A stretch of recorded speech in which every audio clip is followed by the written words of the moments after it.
नमस्कार. आज आपण डिंक घालून तिळाची खुसखुशीत वडी कशी करायची ते पाहणार आहोत. नवीन शिकणारे पण अगदी सहज बनवतील एवढ्या साध्या सोप्या पद्धतीनं ही तिळाची वडी आपण बनवलेली आहे. गुळाचा अजिबात पाक न करता अगदी नवीन शिकणारे सुद्धा काही वेळातच ही वडी तयार करू शकतात. मस्त तयार होते आणि 2-3 महिने तुम्ही ही आरामात स्टोअर करू शकता. चला तर मग पटकन रेसिपीला सुरुवात करूया. तिळाची वडी तयार करण्यासाठी इथे मी 1 वाटीभर हे सफेद तीळ घेतलेले आहेत. बिना पॉलिशचे इथं मी तीळ वापरलेले आहेत. हे तुम्हाला जर शक्य नसतील तर पॉलिश तीळ तुम्ही इथं वापरले तरी पण चालतील. ग्रॅमचं प्रमाण आणि वाटीचं प्रमाण या दोन्ही प्रमाणात मी तुम्हाला साहित्य किती वापरलेलं आहे ते सांगणार आहे. तर 1 वाटीभर म्हणजे 100 ग्रॅम इथं सफेद तीळ मी घेतलेले आहेत. त्याच्यानंतर 100 ग्रॅम प्रमाणात म्हणजेच 1 वाटीभर इथं मी शेंगदाणे घेतलेले आहेत. त्याच्यानंतर पोह्यांचे जवळजवळ 2 ते 3 चमचे भरतील एवढा डिंक मी इथं वापरलेला आहे. डिंक तुम्ही ह्याच्यापेक्षा थोडासा जास्त घेतला तरी पण चालेल. तर असा हा थोडासा बारीक डिंक आपल्याला करून घ्यायचा आहे, म्हणजे तुपामध्ये तळताना व्यवस्थित तो तळला जातो, आतमध्ये तसाच कडक राहत नाही. जर तुम्ही मोठ्या खड्यांमध्ये हा डिंक ठेवलात तर तळताना तो व्यवस्थित तळत नाही, आतपर्यंत थोडासा कच्चा राहतो आणि तळण्यासाठी तूप पण आपल्याला जास्त लागू शकतं. त्याच्यानंतर इथं मी डेसिकेटेड कोकोनटचा वापर केलेला आहे. पोह्यांचे जवळजवळ 3 ते 4 चमचे भरतील एवढं खोबरं मी इथं वापरलेलं आहे. तुम्ही खोबऱ्याची वाटी किसून घेतली तरी पण चालेल. त्याच्यानंतर गूळ घेतलेला आहे मी इथं 200 ग्रॅम गूळ घेताना हा थोडासा चिकट गुळाचा आपल्याला इथं वापर करायचा आहे, म्हणजे जी आपण चिक्की तयार करतोय, वडी तयार करणार आहोत, ती व्यवस्थित मिळून येते, कडक होत नाही, मऊसूत तयार होते. तर ही 200 ग्रॅम प्रमाणात आपल्याला इथं गूळ घ्यायचा आहे. आता सगळ्यात अगोदर पॅनमध्ये आपण तीळ भाजून घेऊया.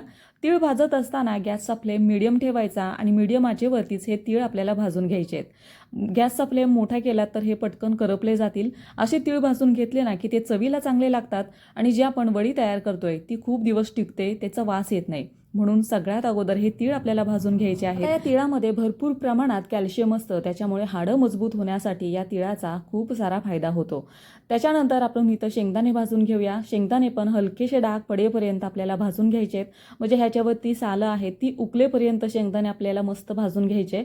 आता हे जे पदार्थ आहेत म्हणजे तीळ, शेंगदाणे आणि गूळ याच्या सेवनाने शरीरामध्ये म्हणजे थंडीच्या दिवसामध्ये स्पेशली हे खाल्लं जातं, कारण हे खाल्ल्याने शरीरामध्ये उष्णता निर्माण होते, हिमोग्लोबिनचं पण प्रमाण वाढतं. त्याच्यामुळे याचं सेवन आपल्याला केलं पाहिजे. हे स्निग्ध पदार्थ आहे, त्याच्यामुळे थंडीच्या दिवसामध्ये स्पेशली हे खाल्ल्याने जी आपली स्किन आहे ती पण तजेलदार होते.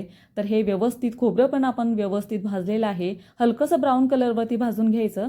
त्याच्यानंतर जे शेंगदाणे आपण अगोदर भाजले होते ते पूर्ण थंड झाल्यानंतर ह्याच्यावरती सालं काढून घ्यायची. तुम्ही सालं काढून नाही घेतली तरी पण चालेल, पण सालं जर काढली नाही तर हे वडी आहे ती हलकीशी लालसर रंगावरती तयार होईल. तर व्यवस्थित शेंगदाण्याची सालं आपण काढून घेऊया. तर ही वडी बनवणं अतिशय सोपी आहे. जे नवीन शिकणारे आहेत ते पण अगदी सहज बनवतील एवढ्या साध्या सोप्या पद्धतीत आपण ही वडी तयार करतोय. तर सगळं साहित्य व्यवस्थित आपण भाजून तयार केलेलं आहे. हे पहा, मस्त शेंगदाणे असे भाजून घेते ना की ते चवीला छान लागतात. हे सगळं भाजून झाल्यानंतर आता हे आपल्याला बारीक करायचं आहे. तर एका मिक्सरच्या भांड्यामध्ये हे सगळं मी बारीक करणार आहे. तर बारीक करत असताना हे भांडं आहे ते सुकं असावं, ओलसर भांडं आपल्याला घ्यायचं नाही. आता हे सगळं साहित्य ह्या भांड्यामध्ये घेऊन हलकंच आपल्याला हे फिरवून घ्यायचं आहे. जास्त पण बारीक करू नका, नाहीतर ह्याच्यामधून तेल रिलीज होईल. तर हे पहा, अगदी थोडंसं पल्स मोडवरती 1-2 वेळा मी हे फिरवून घेतलं आणि तुम्ही बघू शकता मस्त हे बारीक झालेलं आहे.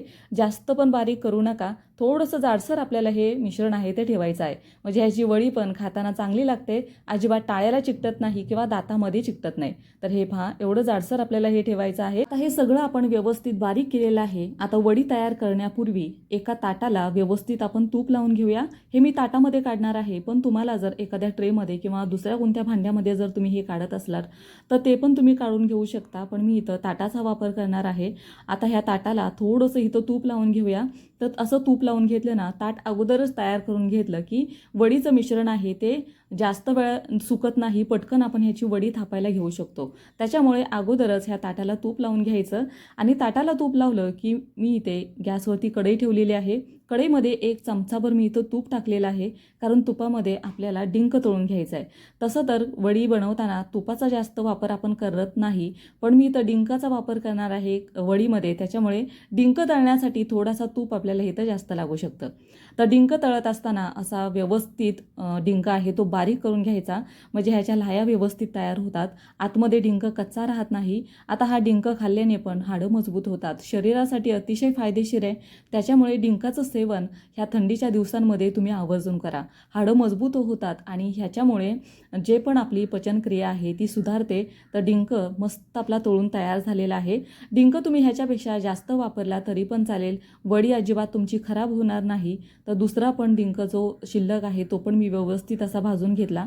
आता हा मिक्सरमधून बारीक न करता असा हातानेच थोडासा चुरून घ्यायचा, म्हणजे वडीमध्ये खाताना मस्त कुरकुरीपणा येतो आणि तो चवीला पण चांगला लागतो आणि वडी खाताना त्याचा मस्त असा आवाज पण येतो. त्याच्यामुळे मिक्सरमध्ये बारीक न करता असा थोडासा हातानेच मी हलकासा बारीक करून घेणार आहे. हाताने पण हा व्यवस्थित बारीक होतोच, पण असा पेल्याने पण वाटीने पण तुम्ही हा बारीक करू शकता.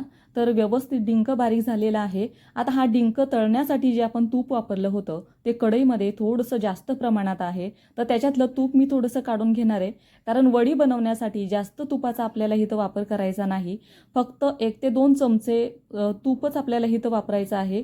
तर जास्तीचं तूप मी काढून घेतलेलं आहे आणि त्याच तुपामध्ये आपण गूळ वितळायला टाकणार आहे.